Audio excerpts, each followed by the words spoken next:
Peeter Simm on ta nimi ja Peeter, palun tule siia ja räägi siis lühidalt paari sõnaga, kas see Eesti Tennis 100 film on ikka selline päris nii-öelda tegelik film?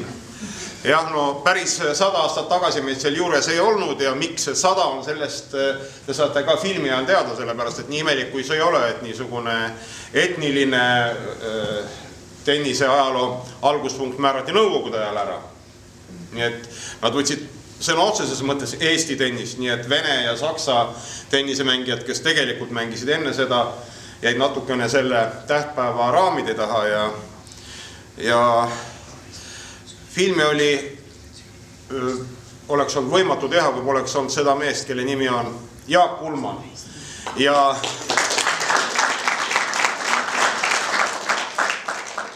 tema juhendusel ja käsikirja järgi on see tehtud, kus juures tähendab põhimõttest. Ma nagu hästi lühidalt ütleks enne ära, et ei peksaks mind nende asjade eest, mis on taotluslikult välja jäetud.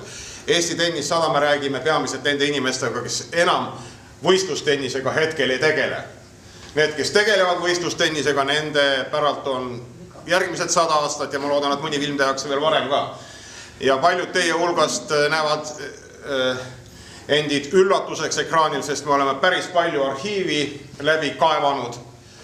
Ja võib-olla veel üks põhimõte oli meil niisugune, et film ei tohiks olla väga igav, intervjuulõigud ei tohi olla väga pikad ja inimene, kes tennises suurt ei tea, nii nagu ma ise olin, et tekiks huvi selle asja vastu.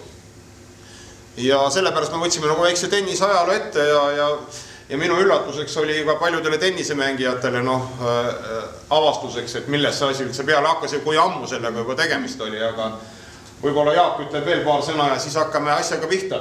Ma hoiatan, et film ei ole stereo, nagu võis selle saali pealt lugeda, aga heli on. Aitäh Peeter Simmile. Suur tänu. Sünnime Peetrile raamatu kaartel oleks hea hakata juba järgmist filmi ette valmistama.